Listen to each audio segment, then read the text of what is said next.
Today and in the subsequent lectures, we will be talking about dimension reduction techniques in multivariate analysis. As you know, dimension reduction is necessary when there are a large number of variables and we want to reduce the number of variables, so that it is easier to comprehend the analysis and to make interpretations simpler. Now, there are several dimension reduction techniques like principal component methods, factor analysis methods, canonical correlations and multidimensional scaling. We will look at them one by one. Today, we will start with the principal component methods, and in this lecture we will be looking at what principal component analysis is really all about. We will be illustrating that with a few examples as well, and in the subsequent lectures we will be discussing in detail the principal component analysis. Let us begin by looking at what dimension reduction really means. It means that we ask the question whether it is necessary to look at all the variables, or is it possible for a smaller set of variables to capture the same information. This happens when you have a very large set of variables, and then we would not like to work with too many variables because it makes the study cumbrous, and the other thing is that interpretations become very difficult. So, we want to select a smaller set of variables.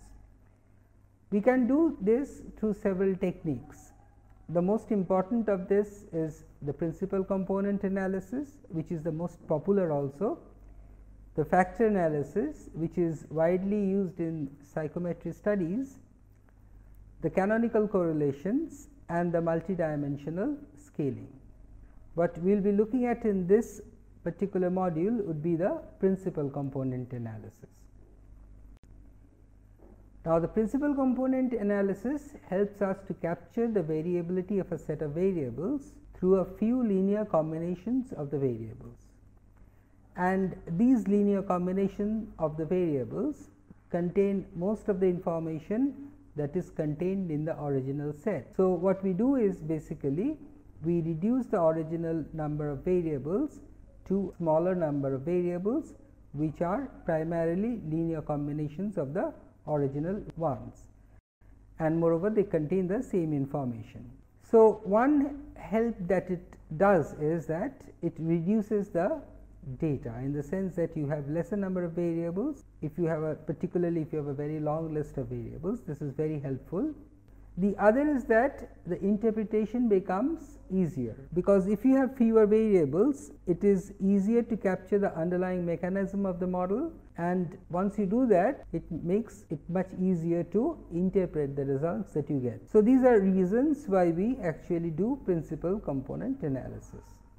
Let us have a look at an example. In this example, this is a very traditional example. So, we have in this case several individuals whose heights and weights have been measured. On the x axis, we have heights minus 160. So, these are in centimeters. So, we have actually shifted the origin, and the weights are taken as weights minus 55 kilograms. So, once that is done, we have a plot of the heights and the weights. Now, if you look at this, what we want to do basically, this is a very simple example. So, we have two variables. The question is, can we reduce it to a single variable? And the answer is yes, if you are using principal component techniques.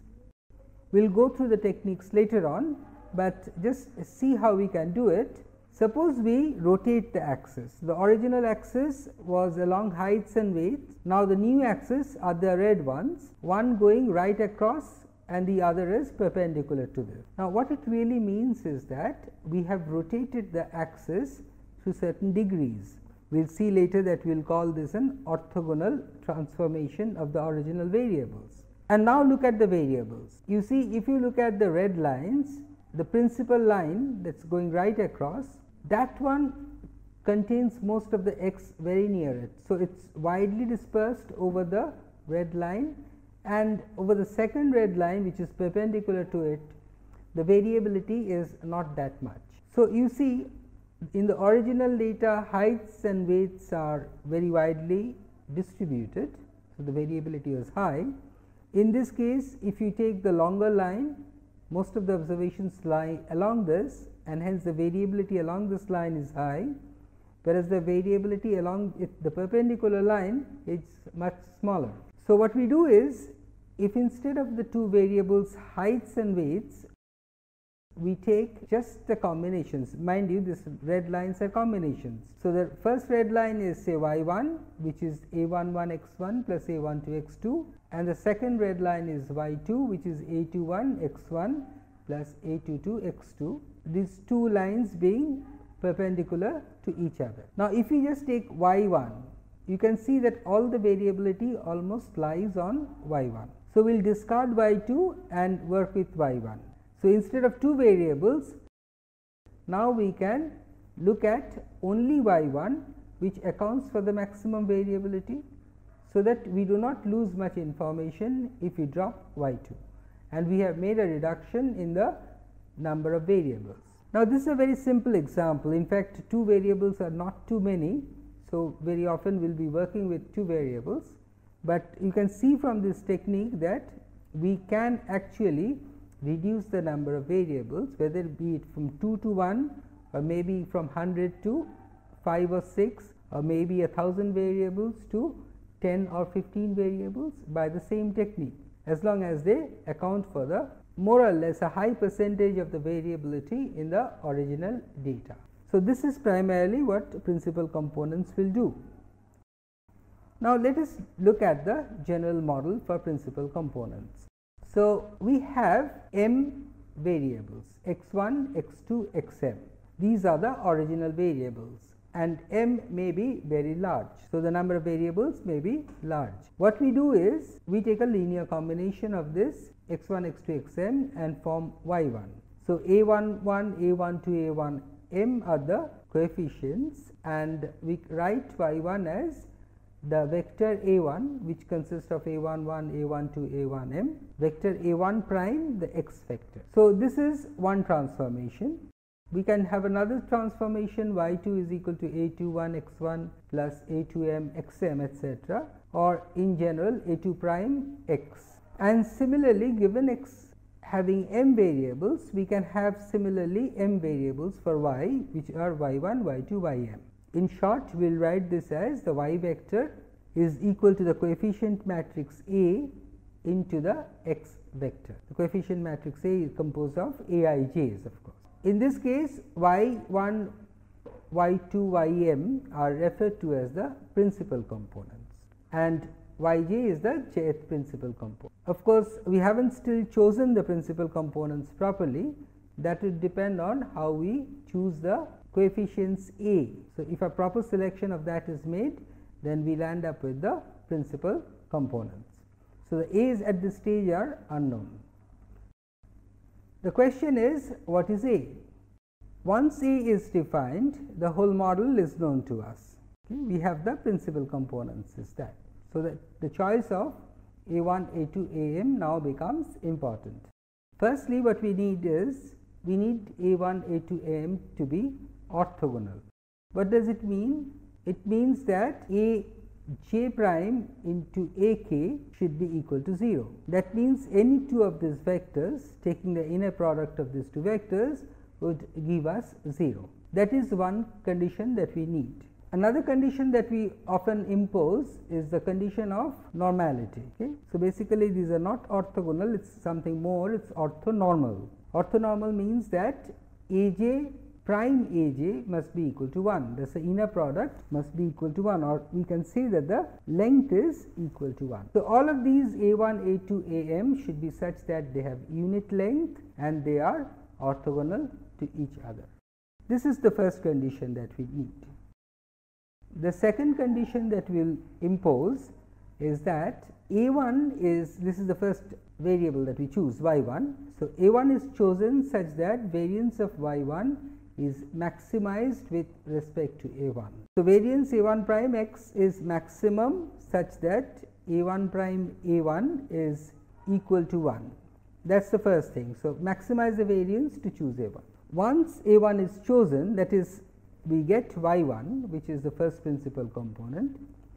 We next choose A2. How do you choose A2? You choose A2 as again maximizing the variance of y2, which is a2 prime x, subject to two conditions now. One is that a2 prime a2 must be equal to 1, and the other condition is that a2 prime a1 must be equal to 0. So, a2 must be orthogonal to a1. So, basically this is a maximization under restraint as a2 prime a1 must be equal to 0. So, this way we can go on choosing the aj's. Okay. So, at the jth stage we choose aj in such a fashion that variance of aj yj is maximum, subject to the condition that aj prime with ak, where k is anything less than j, are all equal to 0.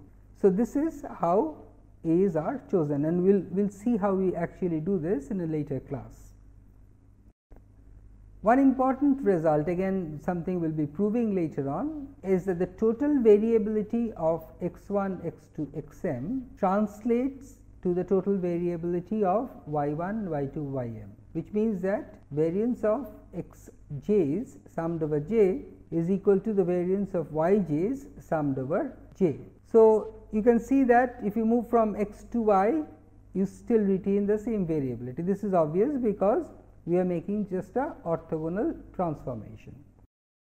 But now remember that variance of y1 is the largest of the variances. So, we have the yj's ordered according to their variances. So, variance of yj is greater than variance of y1 is greater than variance of y2, which is greater than variance of y3, and so on and so forth. And moreover, unlike the covariances between xj and xk, the covariance between yj and yk are equal to 0, because the coefficients aj's are orthogonal among themselves. So, this makes the variables yj uncorrelated with each other. So, the two advantages are the covariances between the different principal components are 0, and the variances are ordered in the sense that the first principal component has the maximum variance, the next one has the second maximum variance, and so on and so forth, whereas the last one has the minimum variance. Now, how does this help us? What we do here is that we first take, say, q of the m y's. So, we will look at y1, y2, yq, and we find out the percentage of the total variability explained by y1, y2, yq. So, this proportion we can find out always. And we can see that if this is large, then we will consider the q variables only. Why? Because you see, y1 would capture the maximum variability. So, suppose it captures 40% of the variability, then y2 would capture slightly less, maybe 30% of the variability, and then y3 captures say 20% of the variability. Then together they capture 90% of the variability, and the remaining principal components have only 10% of the variability. So, if we discard the remaining variables and just look at the first three principal components, we would be able to capture 90% of the variability by discarding some of the other principal components. If you want to do better, if you want to go to the 95% level, you can include maybe y4. That is a choice that we can make, and it is basically optimization in the sense that you let go of, you reduce the number of variables and forego a little of the information in the sense of discarding some variability in the process or some information in the process. But very often there is a lot of gain by reducing the number of variables while discarding a little bit of information to do that. Now, let us look at an example. Okay. In this example, we have 5 types of food ingredients. Okay. These food ingredients are actually included in a number of these 12 cereals, and you can look at these cereals composed of the different proteins, carbohydrates, fats, calories, and vitamins, and you will see that the combinations are quite different. So, the problem is, should we be looking at all these 5 different factors like proteins, carbohydrate, fats, calories or vitamins to explain any one of the cereals, or can we reduce it to a lesser number of variables? So, what we do is we do a principal component in this case.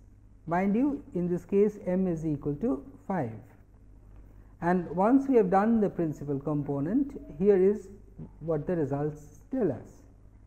We find that the first principal component has a variability of 31.82, the second one a variability of 16.17, the third 2.43, and so on and so forth. So, the proportion of variability explained by the first principal component is 79%, and the proportion of variability explained by the second principal component is 20%. The third, fourth, fifth has very little, in fact negligible variability explained by it. In fact, the zeros are very small numbers. The first two decimal comes out to be 0, which is shown here.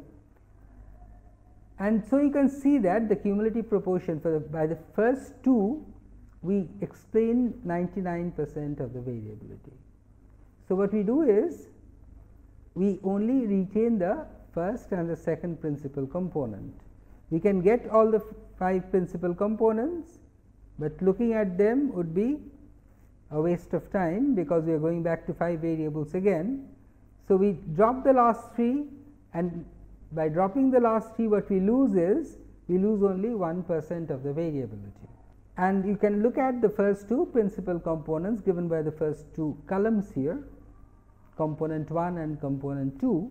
So, you can see that we have the 2 columns where we have the first component and the second component and the corresponding coefficients, and diagrammatically we can show that these are variables corresponding, or the percentage of the variables explained by the different components. And then what we see is that if you look at the first 2 components, we show that y1 is 0.228 calories plus 0.972 vitamins. You see, the first column has only 2 non-zero values. So, these are the 2 variables that come up, and these are the coefficients, and we saw that this explains 79% of the variability. So, if you are happy with this, then you can stop here. Instead of 5 variables, you just look at one single variable y1, and you have 80% of the almost 80% of the variability covered. Or else what you can do is that if you are not satisfied with this, along with y1 you can take the second column y2, and from that we see that it is a linear combination of the carbohydrates, the calories, and the vitamins, and this gives us the second variable. So, now y1 and y2 are the first 2 variables, and they together explain 99% of the variability. We need not go further, because it is almost the whole of the variability that has now been explained, and instead of x1, x2, x3, x4, x5, now we can work with only 2 variables y1 and y2 without losing too much of information, and these are the 2 formulas which gives us y1, y2 from the x's. Another example would be the height and weight example that we had looked before. The question was, do we need to look at both? We had data on 15 individuals, and we can find the principal components as before in this case also. So, the first principal component is y1, which is 0.595 into height, of course with the base changed, plus 0.803 of weight, and y2 is 0.803 of height minus 0.595 of weight. And if you want, you can discard the second variable, and you just look at the first variable, and that is the first principal component that we can have. So, as we saw, the red lines gave us the 2 principal components there. Now, are these combinations meaningful? If we take the log of what is referred to as the body mass index, all of you know what the body mass index is. Okay? It gives us an idea of how heavy a person is. The doctors very often use this, and if you take the log of the BMI, it is basically log of weight minus twice log of height. If you make a log transformation of weight and height, this is the linear combination of weight and height. So, you can look at the log of BMI as a first principal component of heights and weights. Another such measure would be the body surface area as shown by Mosteller. He showed that log of BSA, the body surface area, is 0.5 log of weight plus 0.5 log of height minus log 60. So, again this is a linear combination of heights and weights in log, of course, and it gives us a single number, the body surface area, which can be used instead of quoting both the height and weight of the individuals. So, these are some of the meaningful combinations we can have. So, in this regard, I would just like to add that when you do a principal component, you have your x1, x2, xm variables, you get to y1. It is important to interpret y1 as, because it is a linear combination of the x's. Sometimes it is easy to do that, sometimes it may be difficult, because statistically you can just combine the variables, but it does not make a sense if you look at the practical aspect of it. When you look at the physical aspect, the combination of such variables may not be meaningful. Okay? So, you should be very careful when you use the principal component method. In today's lecture, we started with the different types of dimension reduction techniques, and subsequently we had been looking at the principal component method. We saw that the principal component method actually makes a linear combination of the variables and then chooses a few of these linear combinations which actually account for the maximum variability in the data. And then what we do is we take this principal components, as we call them, and discard the original variables, so that now we can deal with fewer number of variables as compared to the initial number of variables.